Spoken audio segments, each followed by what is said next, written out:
textualmente puso en su columna: en la India las personas preguntan sobre China, en China la gente pregunta sobre la India. ¿Qué país será más dominante económicamente en el siglo XXI? Ahora tengo la respuesta, dice Friedman: México. Algunos escépticos cuando ven esto me dicen: ¿qué tomó? ¿Qué fumó este señor? No puede ser, ¿no? El escepticismo, el pesimismo está muy arraigado en nuestro país. Hasta cierto punto pues, tiene cierta lógica, cierto fundamento. El frenón económico que vivimos en 2013, salvo raras excepciones, fue muy fuerte, ¿no? Entonces, ese es el problema. No creemos. Pero vean ustedes a qué nivel se está dando por hecho el despegue de nuestro país.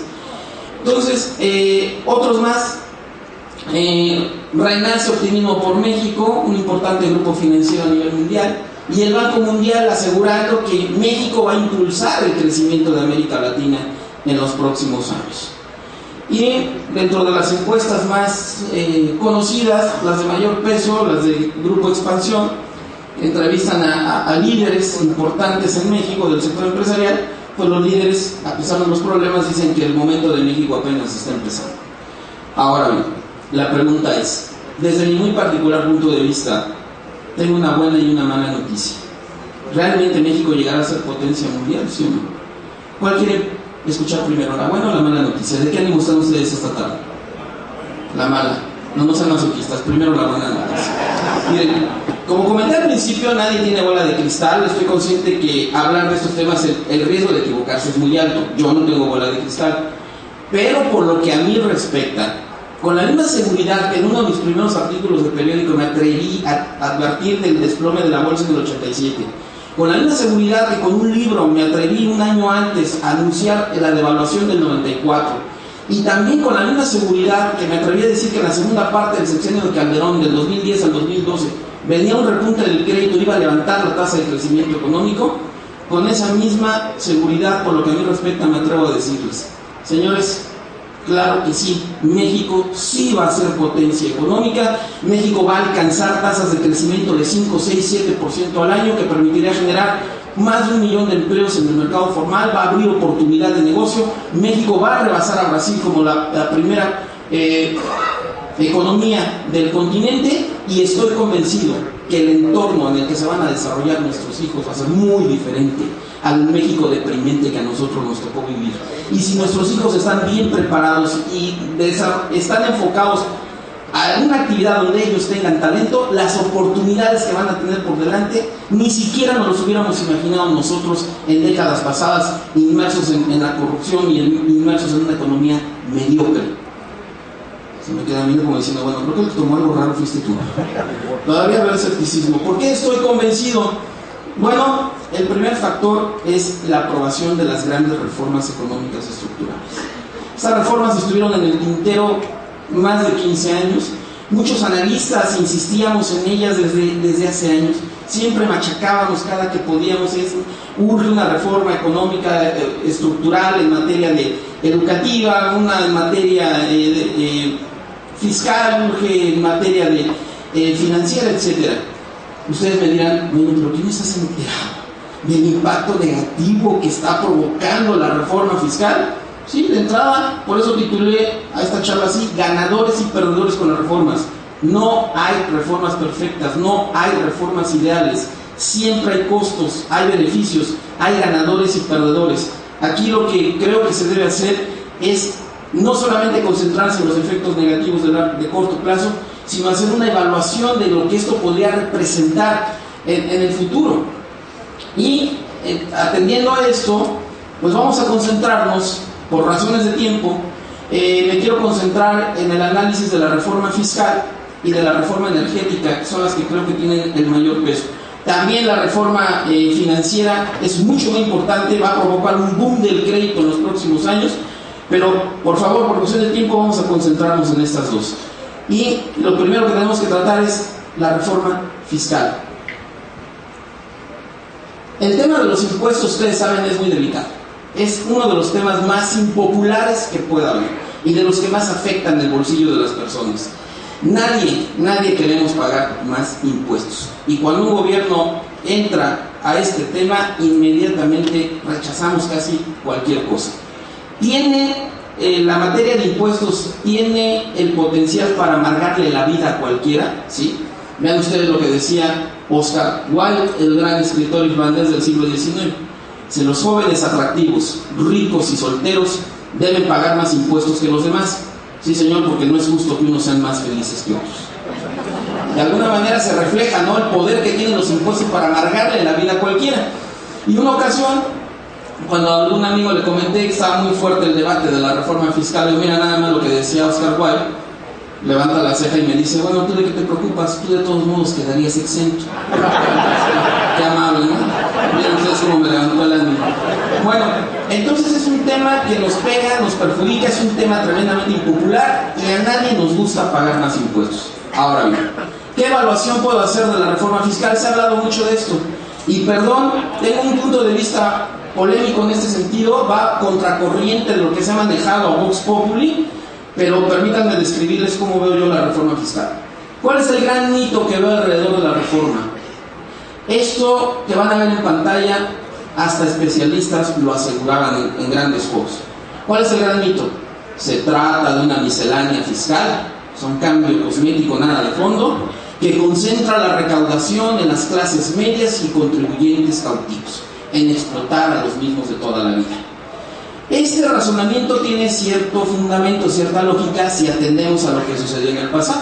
Y todos sabemos, le preguntamos a un experto fiscal, y el experto fiscal nos puede decir, mira, en los últimos 25 años que hemos vivido en materia de impuestos, autoridades que nos anuncian una gran reforma fiscal estructural y terminan aplicando una vulgar miscelánea fiscal, cambios cosméticos, pero que van enfocados a perjudicar a la clase media y sobre todo a exprimirlo al máximo a los contribuyentes cautivos, ¿sí? Pero esta ocasión es diferente. Para mí, ¿cuál es la realidad? ¿Cuál es mi percepción? Para mí, indudablemente que la reforma fiscal está golpeando a clases medias, está golpeando a contribuyentes cautivos, claro que sí. Pero para mí, se trata de una reforma con cambios de fondo. Sí, es una reforma estructural que pega a clase media, pega a contribuyente cautivo, pero concentra el mayor peso de la recaudación en sectores de alto poder adquisitivo que en décadas pasadas ni siquiera nos tocaba. ¿Cuáles son mis fundamentos? Primer fundamento. Ustedes saben que con la reforma se creó un nuevo escalón en el impuesto sobre la renta para elevarle la tasa a personas con ingresos superiores a 500,000 pesos anuales. Se les fijó una tasa de 31%. Y vean cómo quedó, se aplicó una tasa de 32% a quienes ganen más de 750,000, quedan 35% para los que tengan ingresos de más de 3 millones de pesos al año. Ahora, cuando se da a conocer la iniciativa y se enfocan a discutir este tema, inmediatamente todo el mundo brinca y vean lo que es la cuestión emocional, porque vi expertos decir esto, es que le están pegando a la clase media. Oiga, a ver, momento, en este específico caso, a ver, ¿quién gana más de 500,000 pesos al año en México? ¿Quién gana más de 500,000? Yo creo que afortunadamente aquí todo el mundo levantaría una mano, pero fuera de este foro, señores, vamos a ver la estructura de salarios en México y vamos a ver a quién le pegó fundamentalmente esta reforma fiscal. Aquí están los datos, población ocupada por nivel de ingreso. Aproximadamente, voy a cerrar las cifras para irnos más rápido, 51 millones de personas en México, población ocupada. El 8%, o sea, 4 millones de trabajadores no reciben ni un centavo por su trabajo. Ustedes dirán, ay, no, eso es una mentira, es una tomada de pelo. No, es una triste realidad. Un ejemplo, una tienda de abarrotes en una colonia popular aquí en Hermosillo, los dueños un matrimonio, de repente la señora le dice al marido, oye, ¿sabes qué? Mi sobrino que estaba estudiando la preparatoria en Cerro Azul, Veracruz, se va a venir aquí a Hermosillo a estudiar a la universidad y te aviso que a partir de mañana se va a venir a vivir con nosotros. Pues el marido le dice, oye, no seas inconsciente, la situación está difícil, una boca más que alimentar. Y la señora le dice, oye, no seas mala onda, pues si no, se va a quedar con nosotros 5 años, en lo que termina la licenciatura.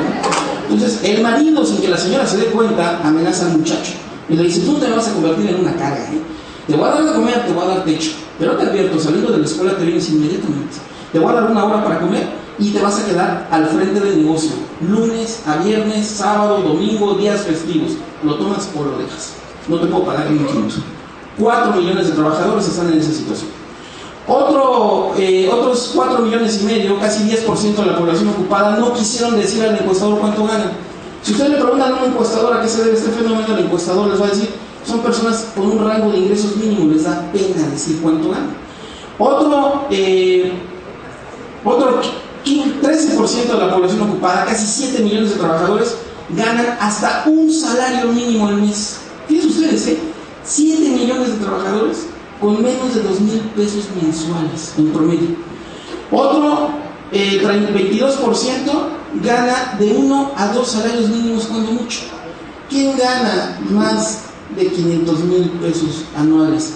Señores, menos del 8% de la población ocupada, menos de 4 millones de trabajadores. Y si sumamos los rangos de miseria de los salarios más bajos, tenemos que la mitad, poco más de la mitad de la población ocupada, 27 millones de personas, ganan de 4,000 pesos mensuales para abajo. Esto da lugar a una triste realidad. Vean lo que decía el expresidente de Brasil, Lula da Silva, que creo que también se aplica a México. O sea, la mitad de la población no puede dormir porque tiene hambre, y la otra mitad de la población pues tampoco puede dormir porque le tienen miedo a los que tienen hambre. Es duro, y desde el punto de vista político es muy delicado esto. Entonces, si Hacienda va y fija una nueva tasa para personas con ingresos superiores a 500,000 pesos, y alguien me dice, están pegando a la clase media, y por Dios, le digo, no emociones, tranquilo, no es cierto. Claro que no es cierto, le están pegando al nivel de ingresos más alto. Que de todos modos duele, sí, claro. Pero fríamente estuvo enfocado esto a personas de altos ingresos. Pero eso no es lo más importante, hay cosas más fuertes. Ustedes saben, se fijó un impuesto de 10% a las ganancias de capital por venta de acciones y distribución de dividendos. Aquí se notó la mano de los legisladores del PRD, ya saben ustedes, estos burgueses, aunque ellos también lo sean en la práctica, estos burgueses de que la especulación en los mercados financieros lograron un 10% de impuesto. Bueno, hay personas que decían, hombre, por Dios, eso no es nada, es como quitarle un pelo a un gato. ¿De veras? Vean lo que dicen algunos expertos fiscales. ¿Qué calcularon? Con la reforma, para 2014 se tendrá un alto incremento fiscal a cargo de los accionistas como personas físicas, porque, dicen estos especialistas, en algunos casos la tasa efectiva de impuestos sobre la renta supera el 40%. Otra vez, a segmentos de alto poder adquisitivo. Pero hubo más. Ustedes saben, se estableció un derecho especial sobre las utilidades netas de la industria minera de 7.5%, un derecho extraordinario de 0.5% a los ingresos por venta de oro, plata y platino, que se suma al resto de los impuestos. El cambio estructural para mí más importante fue eliminar el régimen de consolidación fiscal. Ustedes saben, a través de este régimen de consolidación fiscal, los grupos económicos más poderosos en México podían descontar del pago de impuestos las pérdidas de sus filiales. Entonces el resultado en términos netos era que el pago del impuesto de la renta se desinflaba en forma muy importante, o en algunas ocasiones incluso era prácticamente de cero. Entonces, uno de los cambios más importantes en materia estructural que yo veo detrás de la reforma fiscal, por eso no la puedo calificar como una miscelánea, ni puedo decir que se fue exclusivamente sobre contribuyentes cautivos o clases medias. Pero hubo más, como ustedes saben. Se eliminó el régimen simplificado para la agroindustria.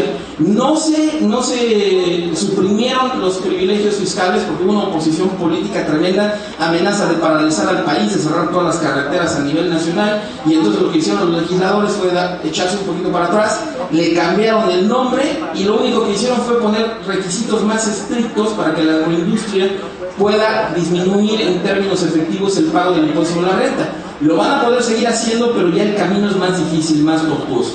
Pero de alguna manera trataron de apretar las tuercas a un sector importante. También, también fue un cambio estructural fuerte. Cuando Felipe Calderón se dio cuenta que no le iban a aprobar ninguna reforma económica importante, y este señor estaba obsesionado con lograr un repunte de la economía en la segunda parte del sexenio, preguntó a sus asesores, ¿qué podemos hacer? No va a haber energética, no va a haber hacendaria, no va a haber nada. ¿Qué puedo hacer? Y entonces los asesores, atendiendo a la historia del sistema capitalista, le dijeron, mire señor, no queda más un auge artificial del crédito. ¿Y cómo puedo lograr eso? Pues darle todos los privilegios a la banca. ¿Qué hacemos? El nuevo impuesto, el IETU, y en el artículo 5 del IETU, déjenlos exentos prácticamente del pago de impuestos, que puedan descontar todo, reservas preventivas, cualquier reducción o estímulo que le den a los usuarios del crédito, déjenlos prácticamente en cero de impuestos, y verá cómo se reactiva el crédito del 2010 al 2012. Así le hizo Felipe Calderón. Y entonces vienen los partidos, no solo Peña Nieto, porque en su momento fue un acuerdo partidista, también colaboró el líder nacional del PRD, el líder nacional del PAN y buena parte de sus legisladores. Y entonces dijeron, no, ¿sabes qué? Vamos a mandar a volar el IETU. Entonces, desapareciendo el IETU, le pegan a los bancos, le pegan a intermediarios financieros porque se borran importantes privilegios fiscales. Cambio estructural para mí. También, ustedes saben, homologaron la tasa del IVA en la frontera, lo llevaron del 11 al 16%, pegándole a un sectores importantes del comercio.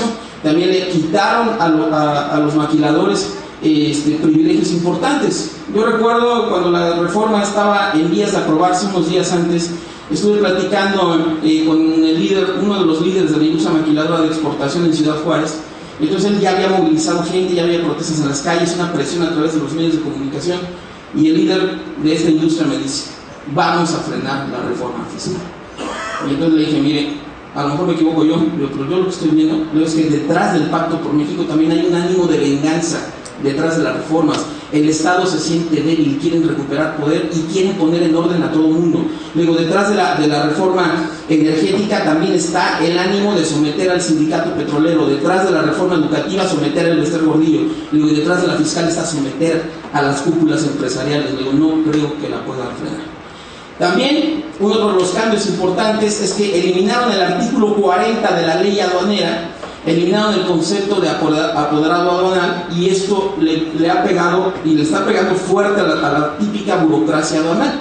No es evidentemente que vaya a desaparecer el agente aduanal, se van a desarrollar otras opciones, pero sí era pegarle, desintegrar prácticamente la antigua y vieja estructura del monopolio aduanal.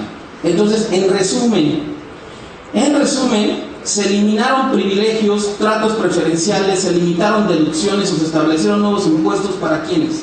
Sí se le pegó a clase media y a contribuyentes cautivos, pero el enfoque hacia quienes estuvo: grandes empresas y corporativos. También para casas de bolsa e inversionistas, bancos y otros intermediarios, para la industria maquiladora de exportación, para la industria minera, para la agroindustria. ¿Es esto una miscelánea fiscal, por favor? Y también le pegaron al monopolio de agentes aduanales. Ahora, ¿dónde? Y aquí lo podemos ver en las cifras de la propia Secretaría de Hacienda. Esta es una tabla con una estimación que ellos hicieron de los ingresos. Si uno, cuando alguien andaba diciendo, no, es que le van a pegar a la clase media, contribuyente cautivo, oye, ¿de veras? Pues entonces hay que ver dónde empiezan a captar la mayor recaudación. Tendría que ser a través del IVA o a través del impuesto sobre la renta personal, ¿no?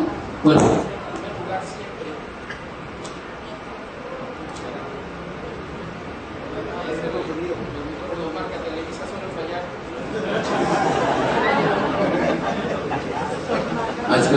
muchas gracias.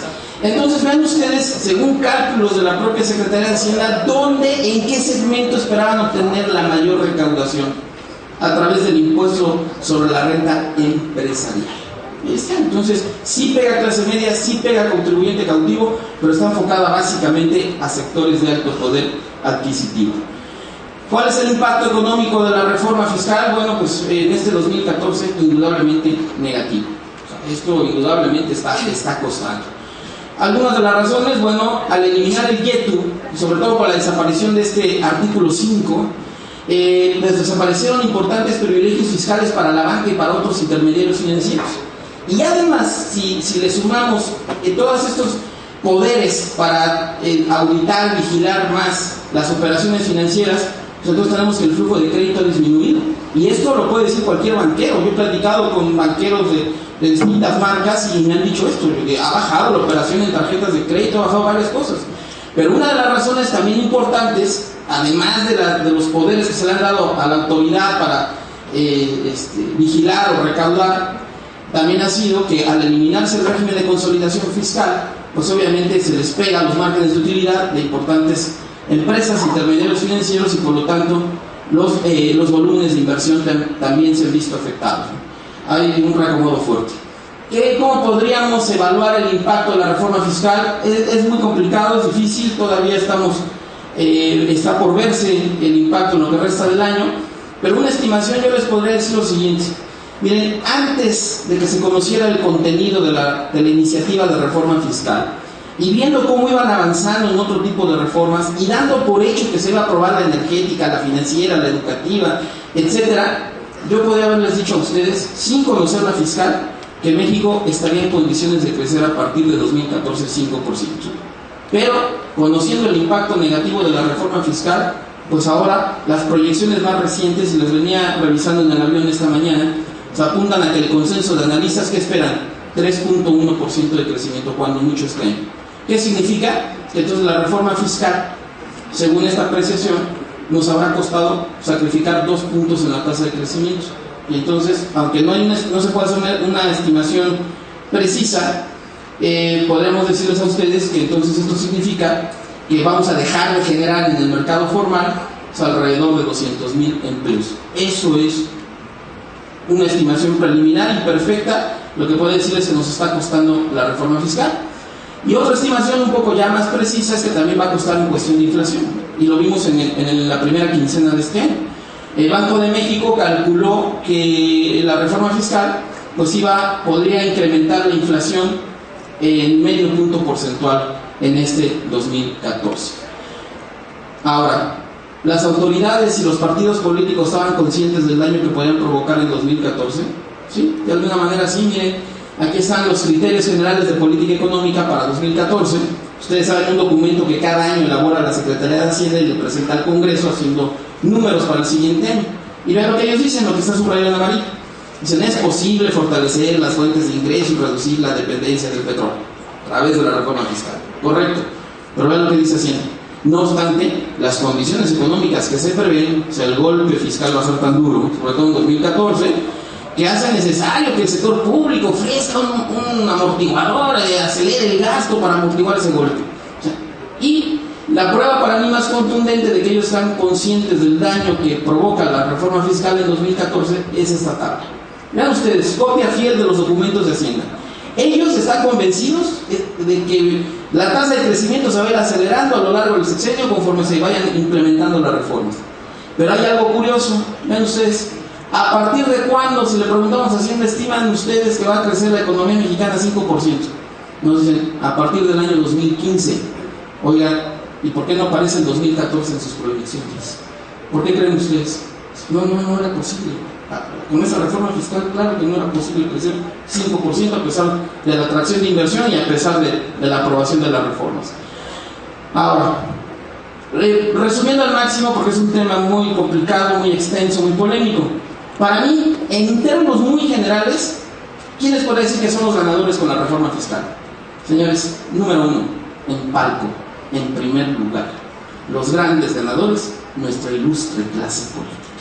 Gobierno federal, gobiernos estatales y municipales, porque van a ejercer el gasto público más alto de toda la historia en esta administración. El presupuesto federal, los presupuestos estatales, los presupuestos municipales, salvo raras excepciones, los que traigan broncas políticas ahí fuertes, salvo raras excepciones, va a ir creciendo en términos reales y en forma constante a lo largo de esta administración. Son los grandes ganadores, los que van a estar forrados de billetes. De hecho, también cuando se conoció la aprobación de la reforma, pues ya algunas calificadoras le pusieron una palomita a la deuda mexicana. ¿Qué significa eso? Que también el beneficio para el gobierno federal, el gobierno estatal y gobiernos municipales es que van a poder buscar endeudamiento y con una menor tasa, porque palomearon las calificadoras por esta mayor recaudación fiscal. Dentro de los ganadores también ubicamos pues a personas de bajos ingresos que van a recibir apoyos a través del sistema de pensiones, del sector salud y por seguro de desempleo. Aquí también se ve la mano de los legisladores del PRD y puedo decir que en ese sentido ellos podrían estar contentos, porque los líderes de izquierda siempre dicen hay que pagar a los ricos, hay que pagar a la burguesía, hay que quitarles privilegios fiscales y hay que redistribuir esa riqueza y hay que repartirlo a los que menos tienen. Desde este punto de vista creo que así quedó la reforma fiscal, lo podemos decir así a grandes rasgos. Entonces, insisto, algunos legisladores de izquierda podrán decir misión cumplida en este sentido. Ganadores también a la larga. ¿Cuál es el impacto que espero de 2015 en adelante? Si la mayor recaudación repercute en mayores niveles de inversión, pues entonces la industria de la construcción y especuladores de bienes raíces por la inversión en infraestructura, que va a alcanzar los montos más altos de toda la historia en este sexenio. se están cocinando y próximamente se va a presentar formalmente el Plan Nacional de Infraestructura. Señores, se están cocinando unos proyectos por debajo del agua muy importantes en diversas entidades del país. Entonces, si efectivamente aumenta el gasto en infraestructura, esto va a empezar a sembrar semillas para crecimientos elevados en el futuro y va a beneficiar en primera instancia a la industria de la construcción, que también se va a ver beneficiado por otras reformas como la financiera, por el boom del crédito. También, dentro de los perdedores, ¿a quiénes podemos ubicar? Bueno, básicamente a grandes corporativos y sus proveedores, su red de proveedores, a empresas mineras, a industria maquiladora de exportación por la eliminación de los tratos preferenciales. Indudablemente que está pegando en este 2014 los márgenes de utilidad y muchas otras cosas. Ahora, dentro de los perdedores, aquí también ubicamos al comercio fronterizo y empresas de alimentos procesados por el alza de impuestos. Y, como habíamos comentado, dentro de los perdedores, sobre todo a corto plazo, con la economía en su conjunto en 2014 por el impacto negativo en la tasa de crecimiento y por el alza de medio punto en la inflación que calculó el Banco de México. Esa sería también otro de los perdedores, indudablemente la burocracia aduanal, que pierde el monopolio en el manejo y tráfico de mercancías. Ahora bien, esto así veo la reforma fiscal, pero insisto, si aumenta la inversión en infraestructura, a la larga puede ser positivo. Porque, como dice cualquier profesor de economía en las universidades, la inversión en infraestructura es la madre del crecimiento. Y si nosotros checamos cuáles son los países que tienen la tasa de crecimiento más alta, una de las condiciones son precisamente los que tienen un mayor volumen de inversión en infraestructura en relación al PIB, en relación al tamaño de la economía. Ahora, la segunda reforma que me interesa mucho comentar con ustedes, la joya de la corona, la reforma energética. Es la que más impacto económico va a tener. Y no porque yo lo diga, sino porque los mismos líderes de los partidos lo reconocieron en el Pacto por México. Ellos dicen que es la más importante y la de más alto impacto. Ahora, ¿qué hay detrás de la reforma energética? Porque yo veo mucho desconocimiento por parte del público en general sobre lo que son las reformas y sobre el impacto que pueden tener. ¿Qué es lo que todos conocemos? ¿Qué es lo que todos sabemos? Bueno, que el objetivo del gobierno, de los partidos, fue: queremos ampliar la oferta energética a precios competitivos, o sea, que baje el precio de la luz, el gas, los combustibles. Y entonces el punto clave, el que todos conocemos, es que se eliminó la prohibición, se le quitó la prohibición en la Constitución de celebrar contratos con particulares para extraer y explotar hidrocarburos. Ok, pero hay otras cosas interesantes detrás de la reforma. Algunos puntos clave. Petroquímica básica deja de ser un área estratégica para el Estado, deja de ser un monopolio estatal. Y entonces, a raíz de la reforma, los particulares van a poder procesar, transportar, almacenar, distribuir, comercializar gas natural, refinación de petróleo y sus derivados a través de permisos. ¿Qué impacto puede provocar esto? Miren, aquí tienen en portada la revista Mundo Ejecutivo, la de la quincena anterior. Y entonces dicen: petroquímica, la nueva era. ¿Qué están esperando? Entonces, miren, hay empresas que ya están participando en nuestro país, con todo y que no están aprobadas las leyes reglamentarias, o sea, ya están. Y una de ellas es IDESA, que encabeza el complejo etileno 21 y que se perfila para transformar la industria petroquímica, dice esta revista. La planta que ya se está construyendo producirá 1 millón de toneladas anuales de etileno y polietileno, compuestos que son útiles en industrias como la farmacéutica, la industria química, la alimenticia, la de plásticos y muchas otras. Y esta planta que se está construyendo en Nenchital, Veracruz, tiene una inversión estimada en $4.500 millones. Y en cuanto a nuevos empleos, generará 3.000 puestos directos e indirectos de forma permanente. Tenemos esperanza de que vayan a bajar los precios. Otro punto: ¿qué va a pasar en gas natural? ¿Qué puede detonar la reforma? Miren, el año pasado, el frenón que se sintió tan fuerte en la economía, tuvimos una tasa de crecimiento infame de 1.1%. Cuando alguien preguntaba: oye, ¿a qué se debe la desaceleración de la economía? Las explicaciones típicas, y que son reales, son válidas. Bueno, Estados Unidos aplicó un programa de austeridad fiscal, se cayó el crecimiento en la primera parte del 2013, nos frenó a nosotros. Aquí, por el cambio de administración, se vieron pésimo en el manejo del gasto público, lo tuvieron atorado buena parte del año, perjudicaron a la industria de la construcción, quebró la industria de construcción de vivienda de interés social, estuvo a punto de quebrar las tres más importantes. Ok, pero ¿sabían ustedes que un factor adicional que provocó el bajón del 2013 fue que sufrimos por momentos y en algunas zonas del país una fuerte escasez de gas natural. ¿Sí? Hubo escasez de gas natural en el 2013. Vean, este gráfico del Banco de México es muy ilustrativo. Ha ido subiendo la demanda nacional y la producción ha ido cayendo. Y muy a pesar de que también subió el volumen de importaciones, ¿qué fue lo que sucedió? Escasez. Y Pemex tuvo que emitir alertas críticas. Es decir, por momentos, y en algunas zonas dijo Pemex, voy a racionar el gas natural, como si estuviéramos en época de guerra. Por eso hoy también de venir aquí a la ciudad de Hermosillo, en una revista leí una frase que me llamó mucho la atención. Decía una buena y una mala noticia. La buena dice es que Dios creó los hidrocarburos. La mala es que no lo extrajo, no lo refinó ni lo entubó. Entonces, ¿qué sucedió? Pues que tenemos gas natural, grandes reservas, pero están en el subsuelo porque no hay recursos para sacarlas. Y algunos despistados dicen, es el argumento típico, que le den más recursos a Pemex, se puede sin inversión extranjera. Por Dios, el presupuesto de Pemex ha crecido en términos reales en los últimos 9 años y la ineficiencia está a la vista. Y entonces vean, en algunas zonas del país, sobre todo en el estado de Jalisco, fue donde se vio más afectado esta situación, porque también la infraestructura es escasa, es infame, se saturaron los gasoductos. Entonces, ¿qué va a provocar la reforma energética? Algunas notas del periódico. Vean nada más ya las estimaciones que están haciendo. Va a detonar una red de construcción de gasoductos en el país, inversiones por alrededor de 5,000 millones de dólares y miles de kilómetros en gasoductos. ¿Cómo va este asunto? Acabo de estar en Torreón, Coahuila, y un grupo de inversionistas se me acercaron para platicarme un gran proyecto que traen allá. Efectivamente están consiguiendo ya la inversión para aumentar la inversión en infraestructura y producción de gas natural.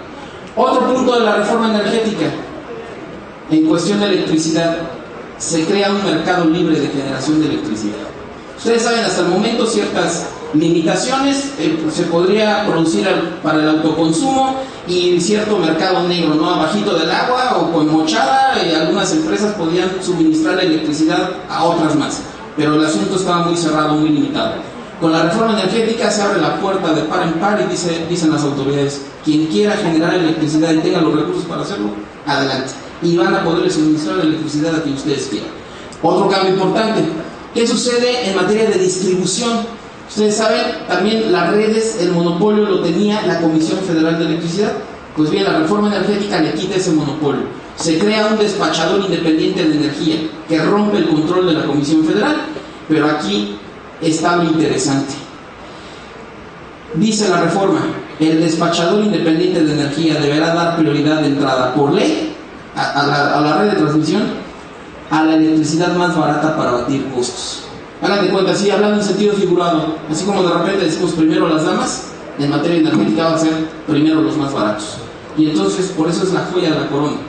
¿Qué expectativa ha levantado esta reforma energética? Ven ustedes algunas notas del periódico. Aquí primero, el informe del vocero de la Secretaría de Hacienda. Cita un informe del Banco Mundial, y el Banco Mundial textualmente dice, el proyecto desde ese tiempo, el proyecto de reforma energética es prometedor, dice el Banco Mundial, porque va a detonar un boom de inversión. Y el economista en jefe del Banco Mundial para México aseguró que solo la reforma energética, habría que ver el impacto de la financiera, que también es importante, y de otras más, solo la reforma energética va a poder aumentar un punto porcentual la tasa de crecimiento de México al año. Y eso genera 200,000 empleos nuevos en el mercado formal también cada año. Y vean esta euforia a nivel internacional. Busca Holanda invertir tras la reforma en México. Señalan interés las petroleras chinas.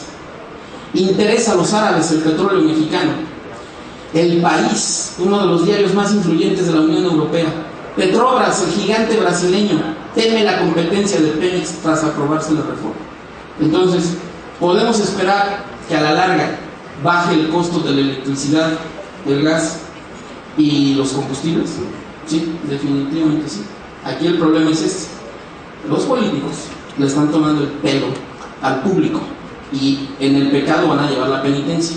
El gobierno está levantando con sus anuncios una expectativa muy irreal, porque el público está ansioso, dice, a ver, ¿cuándo van a aprobar las leyes reglamentarias de la energética? No, pues oiga, haga de cuenta, más tardar, exagerando, el 30 de junio ya están. Ah, entonces quiere decir que para el 30 de julio va a llegar a mi casa el recibo de luz más bajo, voy a ver que voy a llegar a la gasolinería y voy a gastar menos. Esa es la expectativa que tiene el público, y es irreal, esto se va a tardar en cuajar. O sea, este proceso de inversión es muy lento. Entonces, ¿qué va a venir para las autoridades y para los partidos políticos? Va a venir un mayor resentimiento social y un mayor desprestigio.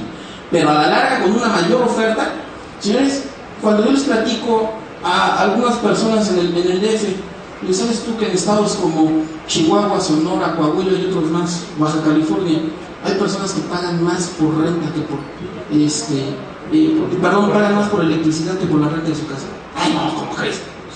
Llegan a pagar una barbaridad, llegan a pagar más que lo que les cuesta rentar un departamento. Entonces, esto tiene que cambiar. Entonces, ¿cuál va a ser el impacto, el beneficio? Señores, la economía mexicana se hace más competitiva, puede haber más consumo, más inversión, más crecimiento a la larga, no tan a corto plazo. Ahora, ¿quiénes son los grandes ganadores de la reforma energética según yo? Los grandes ganadores, en primer lugar, en palco, otra vez, nuestra ilustre clase política, otra vez.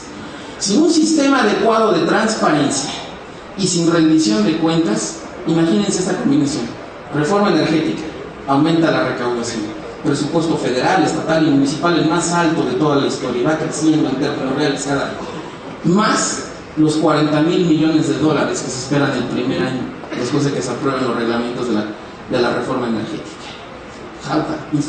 Tendencia a la corrupción, a enriquecerse ellos y su parentela, va a llegar una cantidad de inversión, una cantidad de billetes, que si no tenemos un sistema efectivo para castigar esa corrupción, los abusos de poder y el despilfarro, la clase política puede tener unos incentivos tremendos para corromperse en los próximos años. El presidente Peña y los líderes de los partidos dicen, no, un momento, les prometemos, por favor, que ahora sí va a haber transparencia en las leyes secundarias, va a haber castigos efectivos. Ojalá. Hay que estar muy al pendientes y a ver si cumplen con esto de la transparencia y la rendición de cuentas. Si no hay rendición de cuentas, señores, va a ser un relajo, un jauja, un incentivo para la corrupción muy fuerte. Urge en México que los ciudadanos nos aseguremos de que se ponga en práctica ese sistema efectivo de rendición de cuentas. Ahora bien, ¿quiénes más están entre los ganadores? Cuando empieza a cuajar esta reforma, la industria manufacturera, el comercio y el público en general, por la disminución de tarifas en gas, electricidad y combustibles, así por una baja en la inflación. La inflación también va a disminuir. Banco de México lleva años en sus informes quejándose. Cuando uno le pregunta a un funcionario del Banco de México, oye, ¿por qué no cumplen con la meta de inflación de 3%? Casi siempre le echan la culpa a las tarifas de gobierno. Es que nos suben el gas, nos suben la electricidad, el transporte público, etc. Y esto perjudica a la inflación. Bueno, en el informe que estaba yo estudiando en el avión de camino aquí a Hermosillo, Banco de México dice a partir del 2015 empieza a bajar la inflación. Gracias a que dicen la reforma energética. Va a empezar a generar una mayor oferta, va a disminuir la inflación, esto va a ayudar también a disminuir las tasas de interés y conforme a la reforma financiera va a alentar el boom del crédito. Ahora, entre los ganadores, ¿a quienes vemos también en la reforma energética? Otra vez, la industria de la construcción por los flujos de inversión.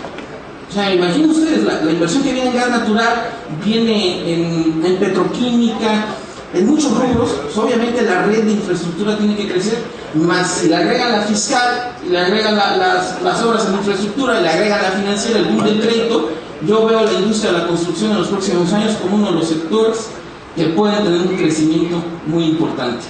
También entre los ganadores, estados como Tamaulipas, Veracruz, Tabasco y Campeche, porque de entrada van a ser los principales beneficiados con los flujos de inversión extranjera directa en materia de extracción de petróleo en mar profundo. Y también entre los ganadores, mano de obra calificada, nacional o extranjera, por la mayor demanda de sus servicios. Se van a empezar a escasear los ingenieros petroleros calificados y pueden vivir una época de relativa bonanza. Ahora bien, ¿quiénes son los grandes perdedores para mí de la reforma energética? En primer lugar, el sindicato de Pemex, porque abandonaron, más bien los echaron del Consejo de Administración y perdieron el monopolio, el control absoluto de jugosos contratos. ¿Cómo fue posible esto?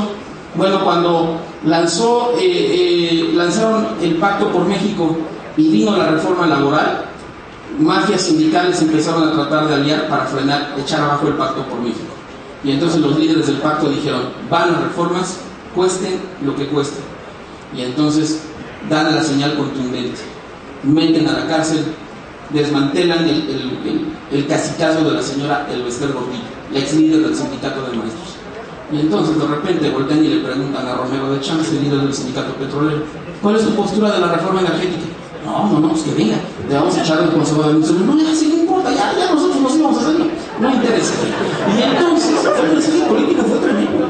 Digo, no tengo pruebas, yo me imagino que a lo mejor de repente el secretario de Gobernación así le ponía en la mesa un expediente que decía Romero de Champs y abajo CISEN, entonces como que tenemos bien escaneado, y tenía otros folios que decía hijo, sobrino, y yo, prestando nombres, tal, no sé, me imagino. Entonces yo creo que viendo lo que le pasó al Lester, dijo, cooperamos, y han cooperado con la reforma energética. Ahora, también entre los grandes perdedores, pues vemos a proveedores tradicionales que pierden el monopolio, apellidos ilustres que durante años se vieron favorecidos por sus amigos priistas, sus amigos panistas, y tenían el monopolio de importantes contratos. Esto lo traigo desde hace tiempo, y ahora que he visto el escándalo de oceanografía, de alguna manera el reflejo del reacomodo que se está viviendo. También dentro de los perdedores, y esto el gobierno trata de ocultarlo, pero creo que no se puede tapar el sol con un dedo, empleados del Pemex y de la Comisión Federal de Electricidad van a ser de los principales perjudicados por los recortes de personal y programas de retiro anticipado. Señores, todos lo sabemos desde hace mucho tiempo. Pemex y la Comisión Federal de Electricidad están excedidos de personal. Con las nuevas reglas no pueden operar con esa nómina, es una nómina excesiva. Se tiene que recortar la nómina a fuerza. Hay temor en esas industrias, desde luego. Temen petroleros y electricistas despidos masivos. Pues el gobierno, es un asunto delicado desde el punto de vista político, lo niega. Dice, no va a haber despidos. Es imposible que operen con esa nómina. Entonces, por debajo del agua, claro que va a haber recortes en Pemex y la Comisión Federal de Electricidad. Dentro de los perdedores, pues también veo a los dueños de gasolinerías, con la apertura total a la competencia que también fue negociada a través del Tratado de Libre Comercio. No estoy diciendo de ninguna manera que el gasolinero mexicano va a desaparecer, claro que no, pero sí viene un reacomodo en la industria muy fuerte, competencia muy importante, se reducen márgenes de utilidad, en fin. Pero yo lo que espero es que cuando la economía crezca en forma fuerte, va a aumentar el consumo de combustibles, y esto puede de alguna manera amortiguar el golpe. Ahora bien, la buena noticia entonces en resumen es que a la larga sí estoy convencido que estas reformas van a provocar un crecimiento acelerado. México sí está en posición de convertirse en potencia económica y rebasar a Brasil como la economía número 1 de América Latina en unos 10 años. ¿Cuál es la mala noticia? ¿Cuál creen ustedes que es la mala noticia? Que no va a ser tan fácil, porque la mala noticia para mí es que, primero, tardan en cuajar estas inversiones. Pero segundo, hay un peligro muy fuerte, lo vengo sosteniendo desde hace tiempo. Para mí la posibilidad de que estalle otra crisis global también es una posibilidad real. Son dos tendencias muy contradictorias en el ambiente.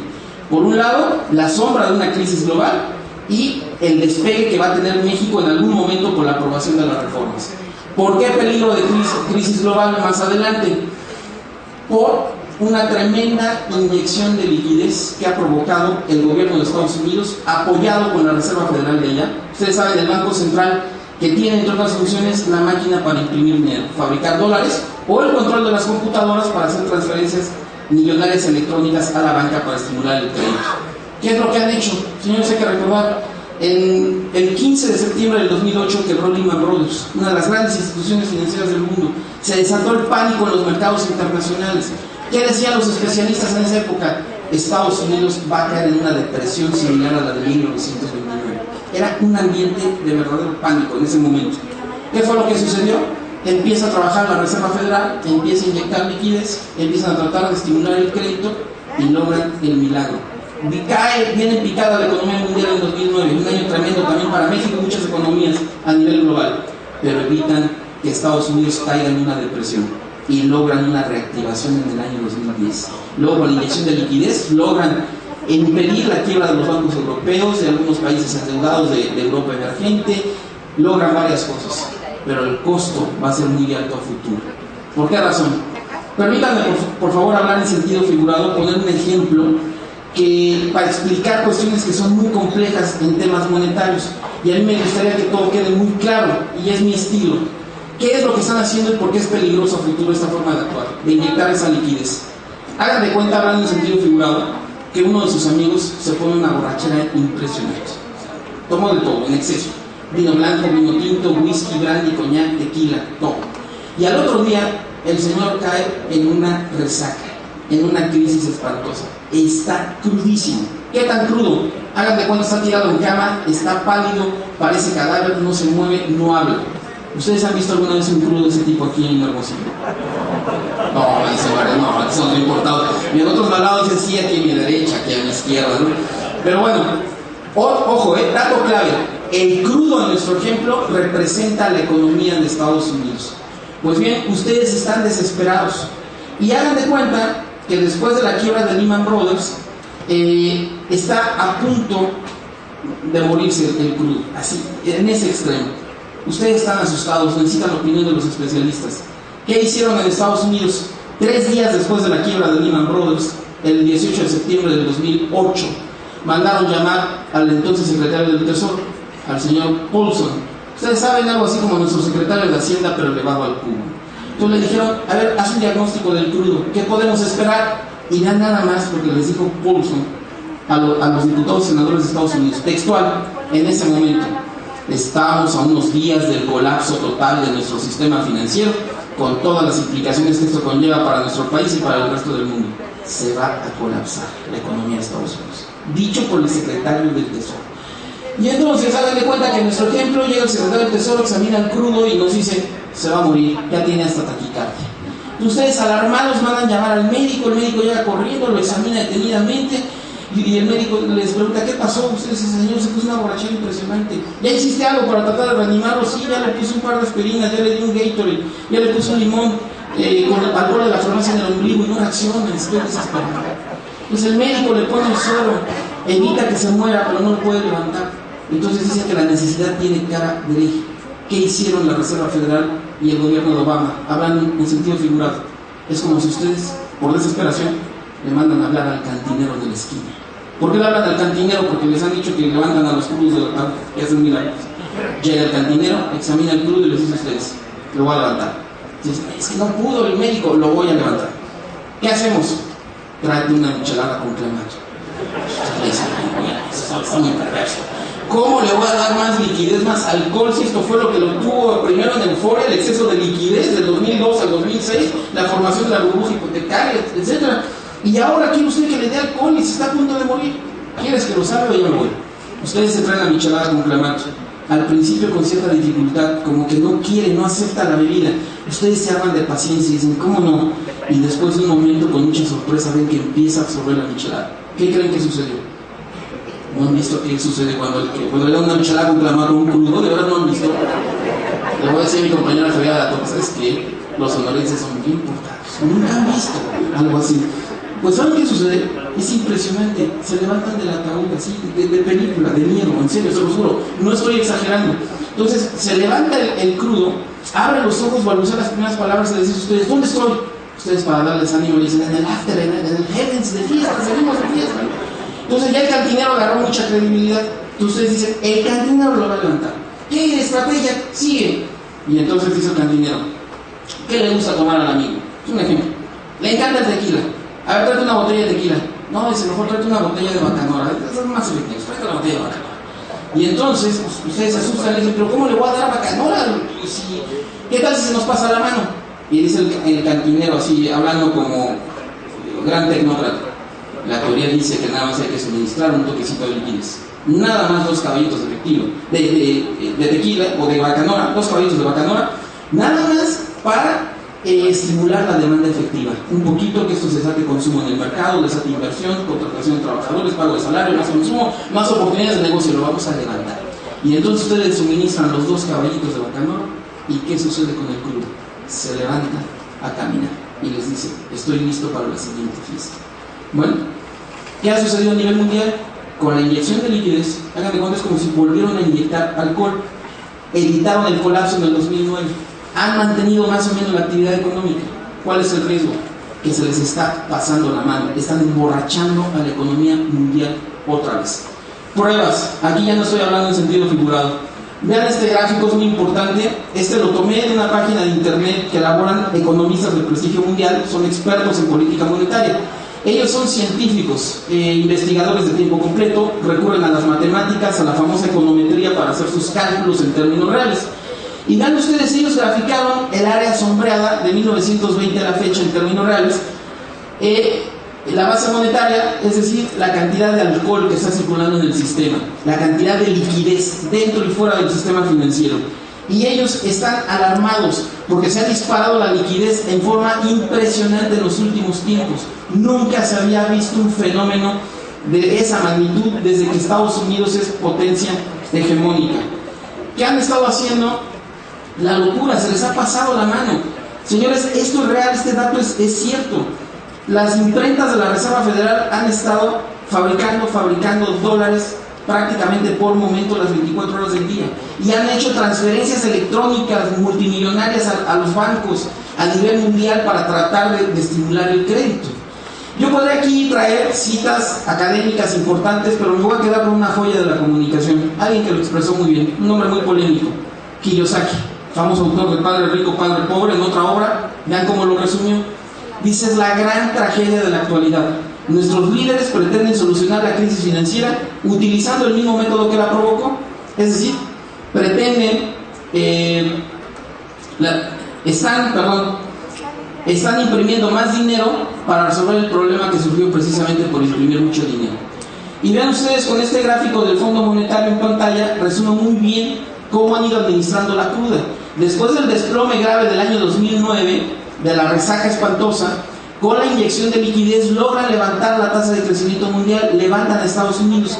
2011, 2012, lo que va de 2013 y 2014, pues ha habido algunos tropezones. ¿Qué hacen cuando hay algún problema? Señal de debilidad: más caballitos de tequila, más alcohol. Fue lo que tradicionalmente estuvieron haciendo hasta hace algunos meses. Y entonces se hicieron adictos a los mercados, a la liquidez. ¿Cuándo vinieron los problemas? Cuando dentro de la Reserva Federal ya hay oposición, ya saben que esto es muy peligroso y que esto se va a pagar caro. Entonces cada mes la Reserva Federal, hagan de cuenta que estaba inyectando 85,000 millones de dólares cada mes. Hablando en sentido figurado, hagan de cuenta como si en alguna fiesta animada 8 botellas de tequila, de rigor, de cajón, así cada hora, 8 botellas. Llega el momento en que dice la Reserva Federal: saben que esto es insostenible, no puede ser. Vamos a empezar a reducir la cantidad de alcohol, vamos a empezar a retirar la liquidez. ¿Qué han hecho? Retiraron primero 10,000 millones de dólares, luego 20,000, luego 30,000, ahorita están en 65,000 millones de dólares, pero siguen suministrando liquidez. Hagan de cuenta, en vez de las 8 botellas, dicen: ya nada más van a llegar 5 botellas cada hora. ¿Qué sucedió? Y pusieron a temblar a los mercados, porque los mercados ya son adictos a esta alcoholización, a esta liquidez. Esto fue lo que me llevó a publicar mi libro más reciente y a titularlo Entre el miedo y la esperanza. O sea, es un título muy contradictorio. ¿Miedo a qué? Miedo a la próxima crisis global, y esperanza de que México finalmente despegue.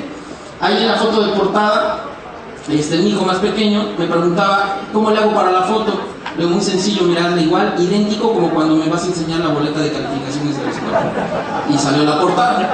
Pero aquí en este libro yo entregué el material al editorial en junio del año pasado. Y entonces ahí yo advertía: bueno, ¿qué va a pasar cuando empiecen a retirar la liquidez? Y entonces textualmente yo puse esto: la política de dinero barato de la Reserva Federal de Estados Unidos ha provocado una auténtica borrachera de liquidez en América Latina y en otras partes del mundo. Han ingresado una avalancha de capitales que le dieron boom al crédito, aumentaron el volumen de negociación de la bolsa de valores, subieron las reservas de divisas, había ambiente de fiesta. Y entonces dije: bueno, ¿qué va a suceder? Bueno, ¿cuál es el riesgo que se corre? En el momento en que empiecen a retirar la liquidez, van a salir de muchos de esos países una buena cantidad de capitales que están invertidos a corto plazo. Los tipos de cambio van a tender a devaluarse, unos más, otros menos, pero va a ser una tendencia general.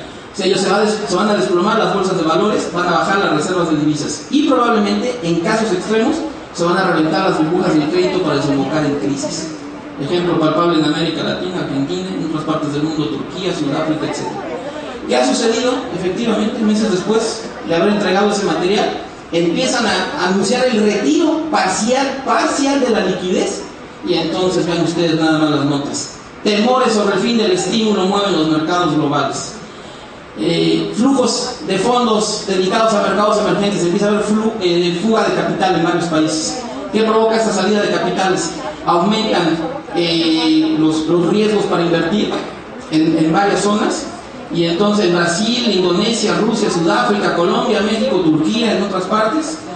¿Y esto a qué lleva? A que empiece presión para subir las tasas de interés locales en Latinoamérica, en Europa emergente, en Asia emergente. También, como consecuencia, se desploman las bolsas de valores en Latinoamérica, en Asia emergente, en Europa emergente. Y viene la tendencia hacia las devaluaciones, insisto, en algunos lugares más, en otros menos, pero por eso aquí en México el dólar al mayoreo se anduvo bordeando ahí casi los 14 pesos. Y entonces vean las notas, ¿no? El impacto, nerviosismo por emergentes hunde a Wall Street y nuevas turbulencias vuelven a derribar monedas y bonos.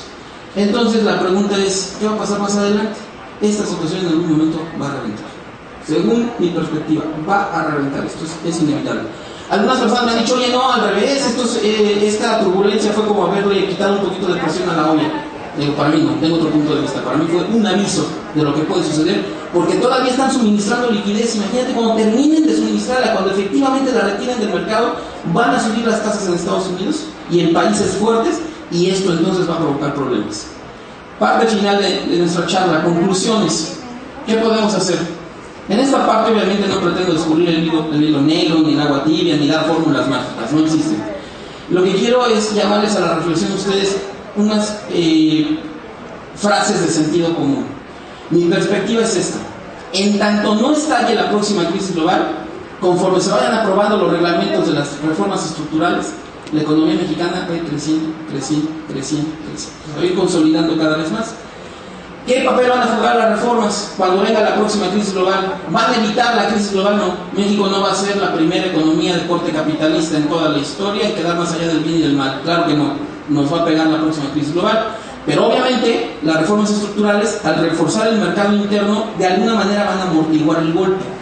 ¿Y qué puede suceder? Como el capitalismo se mueve por ciclos y ninguna crisis es eterna, y en algún momento va a venir otro repunte. Cuando venga el siguiente repunte, ya con reformas estructurales cuajadas, ¿qué podemos esperar para México? Un auténtico boom con tasas de crecimiento de 5, 6, 7% al año, y entonces sí, que México se convierta en la joya de América Latina, pero en términos reales. ¿Qué podemos hacer si se cumple este ciclo que estoy previendo? Bueno, no olvidar estas palabras del célebre filósofo romano Séneca. Él decía, no podemos cambiar el viento, pero sí podemos cambiar la orientación de nuestras velas. Es decir, tenemos que actuar en forma estratégica. En este momento, darle prioridad al negocio, tratar de invertir, tratar de jalar la mayor cantidad de liquidez, ser muy obsesivo con el manejo del dinero y formar un colchón que nos sirva de protección o que nos permite invertir en época de crisis cuando los precios de los activos se desploman. Como decía también el señor Drucker, no será suficiente trabajar más, sino tendremos que hacerlo con más inteligencia. Y tenemos que trabajar rápido, porque no hay certeza de cuándo pueda venir la próxima crisis global. Y ya para cerrar, y para transmitirles a ustedes la idea de por qué es tan urgente moverse rápido, quiero cerrar con una anécdota. Cuenta la anécdota que una ocasión iban dos amigos caminando por el bosque, cuando de repente salta un oso y se aproxima peligrosamente hacia ellos. Uno de los amigos, muerto de miedo, le pregunta al otro, oye, ¿crees que podamos correr más rápido que el oso? Y el amigo le contesta, pues yo no necesito correr más rápido que el oso, lo único que necesito es correr más rápido que tú. Sí, está muy cruel, pero hablando en sentido figurado, ¿qué les quiero decir? Hagan de cuenta que la sombra del oso es la sombra de la próxima crisis global. ¿Qué tenemos que hacer para que no nos alcance?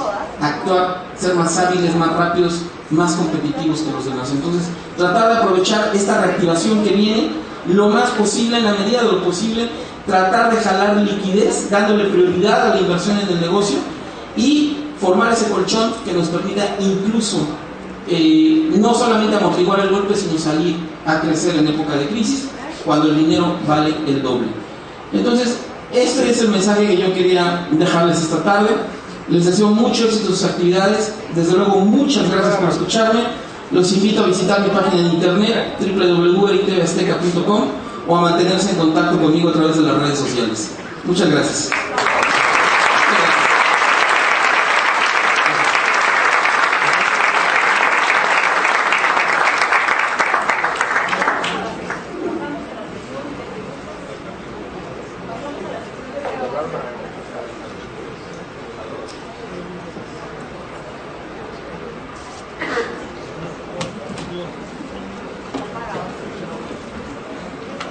Vamos a abrir una sesión de preguntas y respuestas, todos esos órdenes. Aquí tengo una, por lo que se animan. ¿Qué beneficios tendrá para los clientes empresariales y domésticos la reforma energética en materia de energía eléctrica?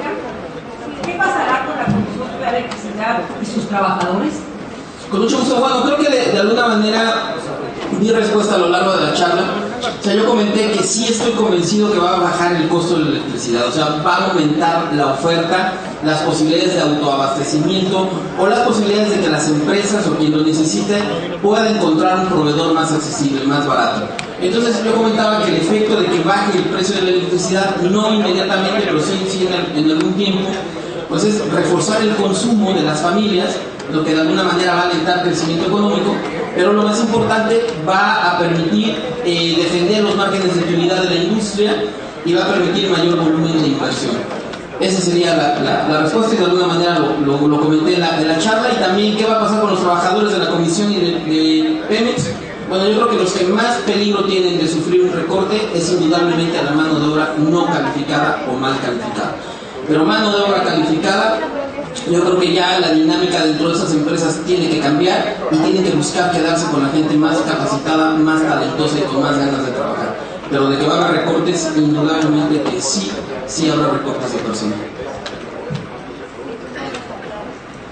Muchas gracias por tu presentación, muy buena, y aparte felicitarte porque diste exactamente la biografía de mi compadre sobre el crudo.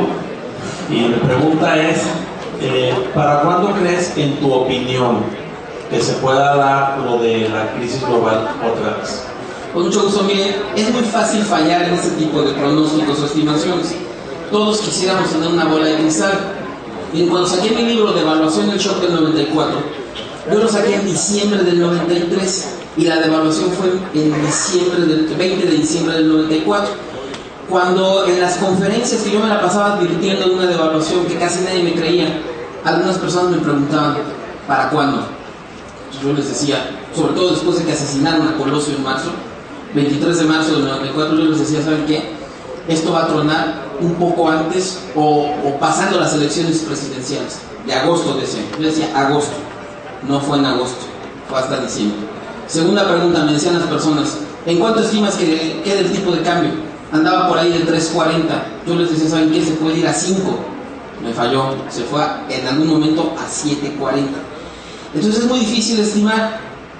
Ahorita doy mi respuesta, pero nada más ubicar el contexto, estimar que es muy fácil fallar en esto.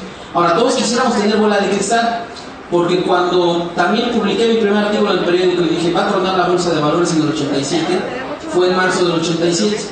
Yo trabajaba con un analista que era el más conocido en aquella época, el mejor posicionado, yo era su asistente. Este analista, este economista, tenía mucho dinero invertido en la bolsa de valores, le había apostado casi todos sus ahorros a la bolsa.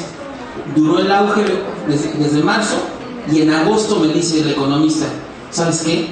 Esto va a tronar, voy a sacar ya mi dinero, el 30 de agosto. ¿Qué pasó?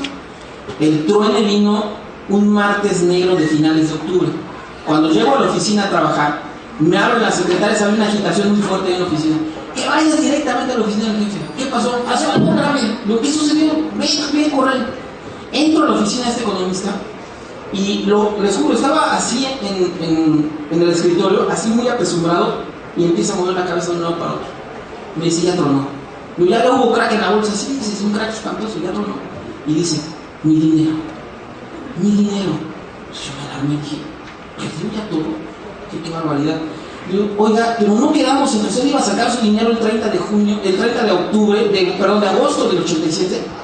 Me dice, sí, ya lo saqué, pero mi dinero. Entonces, ¿de qué se queja? Entonces, que perdí mes y medio de utilidades y se lo pude haber sacado la semana pasada. La bola de cristal, ¿no? Para saber el momento preciso, ¿no? De mover la liquidez. Entonces, aquí, tomando en cuenta esas dos salvedades, entonces mi respuesta es esta. Estoy esperando, con ahora esta turbulencia que estoy viendo y que adelanté en mi libro, estoy esperando que en algún momento truene la economía mundial a finales de este año o a más tardar a finales del 2015. Puede ser antes, puede ser después, pero de que esto puede suceder, yo creo que estoy convencido. A lo mejor me equivoco, pero es una convicción que tengo. Esa sería más o menos la época en que yo fecharía el estallido de la próxima crisis global. Sí.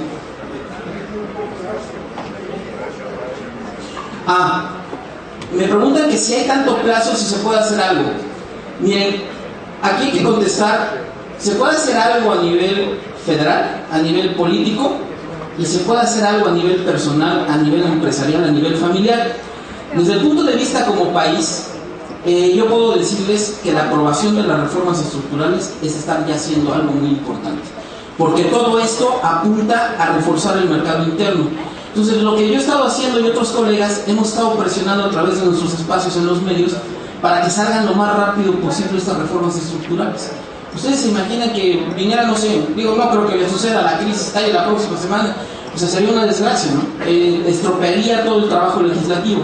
Entonces, si todavía hay cierto margen, urge que se concreten las reformas secundarias y ya terminen de aterrizar todo lo que se ha aprobado a grandes rasgos. Eso es lo bueno, lo que se puede hacer, pero evitarla, que un gobierno tenga en sus manos la posibilidad de evitarlo, o que Estados Unidos de marcha atrás, no. Miren, dentro de la propia Reserva Federal, adentro ya hay una controversia muy fuerte.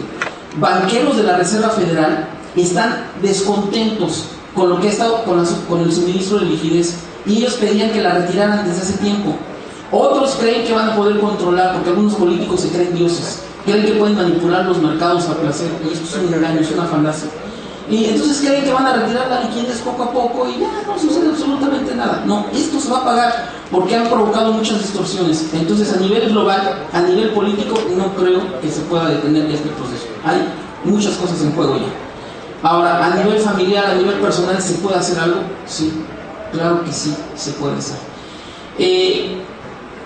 Este tema se me ha convertido en una obsesión. Entonces, yo he estudiado las crisis del sistema capitalista en los últimos 6 siglos. Y como decían los abuelos, podrán cambiar las modas, podrán cambiar los autos, podrán cambiar la música, pero la naturaleza humana es la misma en todas partes. ¿Qué veo crisis tras crisis? Hay quien siempre sale adelante en crisis. Ustedes me dirán, ay, los grandes magnates, no. Incluso microempresarios, pequeños empresarios que tienen la audacia para actuar en forma estratégica, pueden salir adelante. Un ejemplo, yo crecí en una colonia de clase media en la Ciudad de México. Pues una vez que mi padre se quedó sin empleo tras una devaluación, mi padre estaba muy desesperado. Mi padre una vez pega en la mesa y me dice, esta maldita crisis nos está llevando a todos. Entonces yo veía, proveniendo de una familia modesta, yo veía que a mis primos, a todo el mundo le iba muy mal. Yo daba por hecho esta falsa idea, a todo el mundo le va mal en época de crisis. Pero de repente me encuentro en esa colonia al tendero de la esquina, un microempresario, dueño de una tienda de pinturas y una trapalería.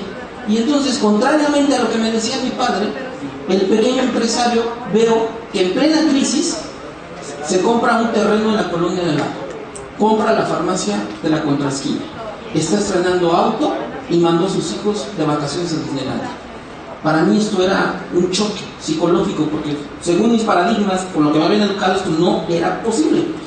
Si me hubiera sucedido en esta época, nos hemos vuelto tan suspicaces que yo hubiera dicho, no, está lavando dinero, es socio de los Zetas, seguro es socio de los Zetas.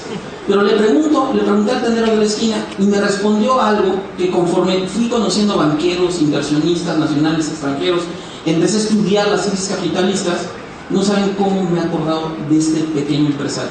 Me decía, porque yo le pregunté, oiga, ¿cómo le hace usted?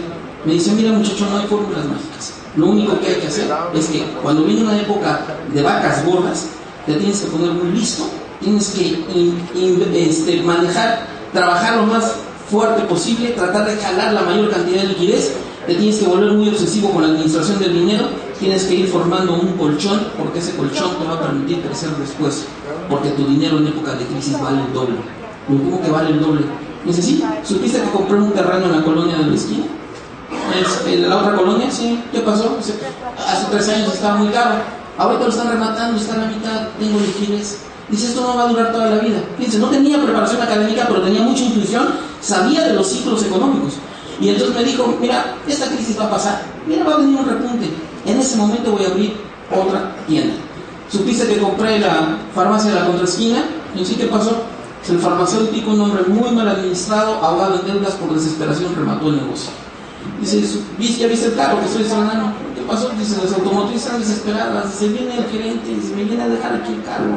Dice, como usted lo quiera, ni siquiera firma papeles, y eso se me hacía inaudito, porque yo cuando iba con mi padre a la agencia, traté de sacar un auto nuevo, nos pedían hacer acta de función de mi tatarabuelo, ¿no? Y mi padre decía, me gustaría negro, no señor, nada más hay blanco de 4 puertas, se lo entregamos en 2 meses. Siempre andábamos en carro blanco de 4 puertas. Y de repente, veo esas circunstancias para mí, yo no lo entendía, pero es totalmente real. Entonces, ¿cuál es el principio básico que he visto a lo largo de las crisis capitalistas? El principio básico es este, ¿no? Gana quien en época de reactivación, basado en una buena administración y manejo del dinero, es capaz de generar flujo de liquidez para después invertir esa liquidez en época de crisis comprando precios de cacahuates. Miren, por razones de tiempo, un ejemplo, la empresa Bimbo. ¿Qué ha hecho la empresa Bimbo? Algo increíble. En este momento están teniendo un crecimiento muy fuerte. ¿Dónde sembraron ese crecimiento? Con Bimbo he trabajado desde hace más de 15 años. Y normalmente en época de reactivación son muy obsesivos, forman su colchón. Y cuando viene una crisis, salen a invertir. ¿Qué hicieron en la última crisis en 2009? El mercado de Estados Unidos estaba cerrado. Viene una crisis espantosa, se les abre la puerta y entonces entran y compran una empresa de su sector a precio de cacahuate realmente. En ese momento suben las acciones de Bimbo. 2009, cuando las acciones de casi todo el mundo estaban desplomando. ¿Por qué razón? Pues algunos inversionistas que conocen los ciclos dicen, oye, esto están haciendo una compra muy importante, cuando se reactive la economía de Estados Unidos, esta empresa va a ser muy crucial para ellos. Están baratas las acciones, dice, yo me subo ahorita al carril de Bimbo. ¿Qué platica uno de los líderes de Bimbo? Dice, una entrevista que le dio un consultor de empresas. Dice, efectuamos la adquisición más grande de toda nuestra historia y esto ocurrió a principios del 2009, en el momento más difícil de la crisis. Se realizó en Estados Unidos y aumentó 40% el tamaño de la empresa. Con eso, dice, pudimos obtener un resultado extraordinario financiero y una valoración de las acciones. Pero dice este señor, es una pieza importante, dice, de nuestro éxito ha sido la política de reinversión de utilidades. Dice, esto te da material para seguir creciendo, como don Luis, el de la palería de la esquina.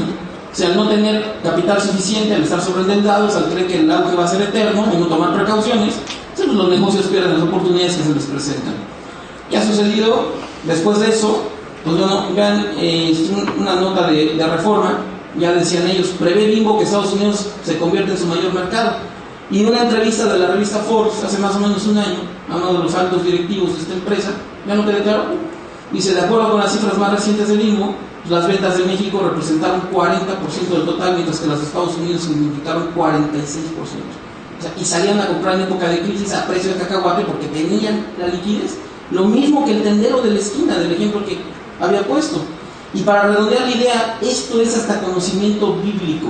Si ustedes me permiten citar la Biblia, no pretendo con esto, o sea, yo respeto mucho la manera de pensar de los demás. Aclaro, mis padres son católicos, yo soy creyente, pero quiero que tomemos esto desde el punto de vista del contenido, sin ningún ánimo de propaganda religiosa. Claro que no. Nada más el contenido es muy valioso. No sé si hayan escuchado ustedes alguna vez el famoso relato del sueño del faraón, que el faraón tuvo una pesadilla. ¿Qué pesadilla tuvo el faraón? Bueno, dice la Biblia, dice, aconteció que un día, pues el faraón tuvo un sueño, tuvo una pesadilla. El faraón soñó que del río subían 7 vacas hermosas, muy hermosas a la vista y muy gordas. Pero también soñó que detrás de esas vacas hermosas también subían otras 7 vacas, pero de muy feo aspecto.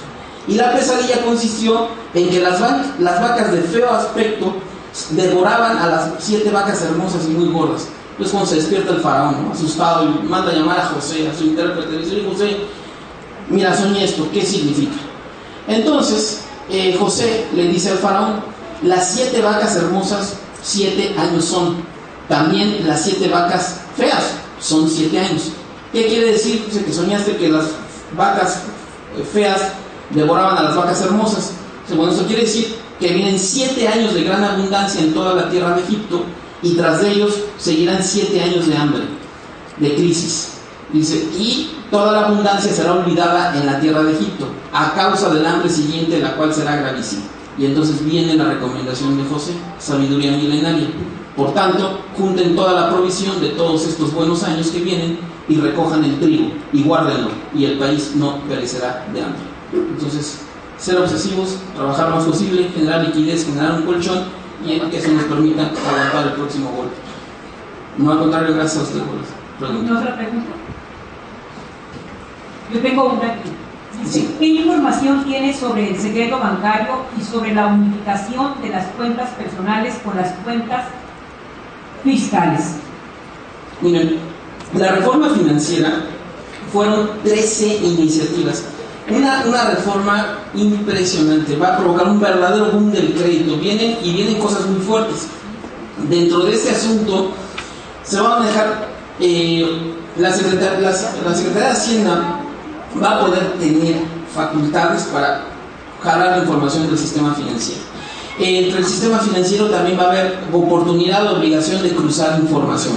Pero no nada más va esto para el público en general o los usuarios de la banca y el sistema financiero. El propio sistema financiero también va a haber una especie de buró donde los ciudadanos vamos a poder consultar, oye, a ver, fulanito me está ofreciendo un crédito. A ver, ¿es un buen crédito? ¿Es un crédito muy caro? ¿Qué calificación tienen? ¿Qué servicio han dado al cliente? Entonces, se viene una etapa de apertura de información muy importante. Obviamente, algunos usuarios sí estamos preocupados porque sí, las autoridades fiscales van a tener instrumentos de supervisión y de control como nunca se han tenido y les van a ayudar las plataformas tecnológicas. Entonces, la supervisión que se va a tener va a ser muy fuerte. Entonces, ya aquí el reto es que los contribuyentes, pues indudablemente vayamos cambiando nuestros hábitos, nos hagamos una muy buena asesoría para disminuir la posibilidad de tener problemas con las autoridades. Pero sí se van a tener información y cruce de datos como nunca antes en la historia de México. Y uno de los cambios fuertes, muy fuertes que se vienen, creo que es la ley del péndulo. Creo que nos estamos yendo de un extremo a otro. Antes se protegía al deudor, a tal grado se protegía al deudor que un deudor moroso, bien asesorado por un abogado que muchas veces le dicen trinqueteros, o sea, esos mañosos en la práctica, podían tomarle el pelo a la banca y transarse, hacerle fraude a la banca y no pagar los créditos, no sacar carros, sacar casa, en fin. ¿Qué va a pasar con esta reforma financiera?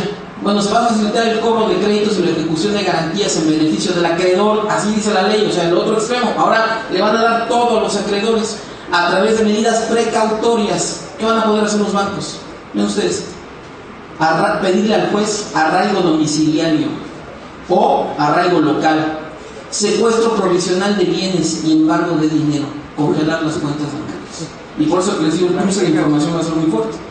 También el acreedor va a tener derecho a señalar bienes para embargo en primer término, y hasta antes de la reforma, cuando llegaba el actuario con el abogado, el demandante, era el deudor era el que tenía el privilegio y señalaba, me embargan tal cosa, y normalmente decían la casa, ¿no?, por un adeudo de tarjeta de crédito, y esto implicaba un embrollo legal que el deudor moroso metía en jaque a la banca.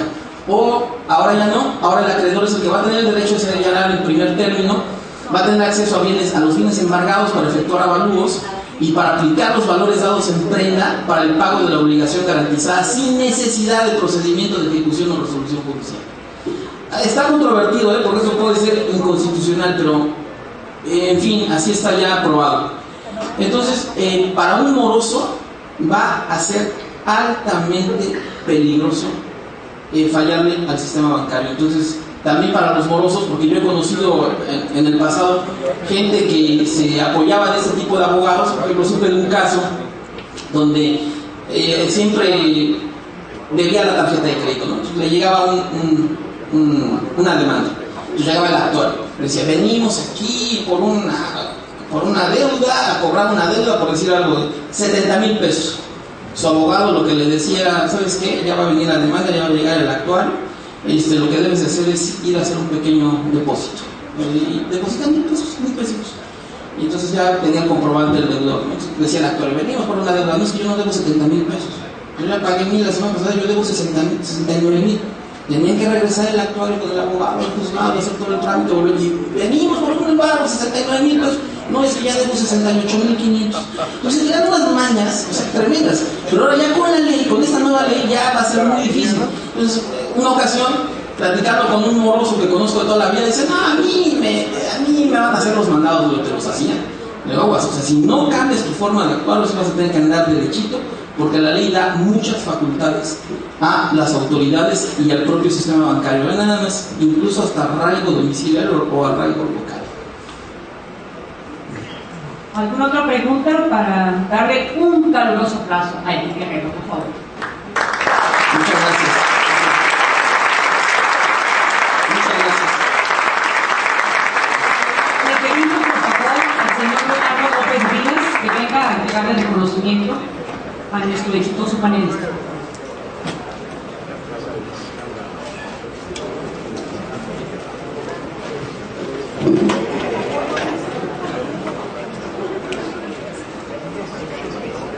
Les informamos que las personas que estén interesadas en adquirir el libro Entre el miedo y la esperanza de Eric Guerrero pueden hacerlo al final aquí del recinto. Ahí está un stand para que pasen a adquirirlo. Muchas gracias.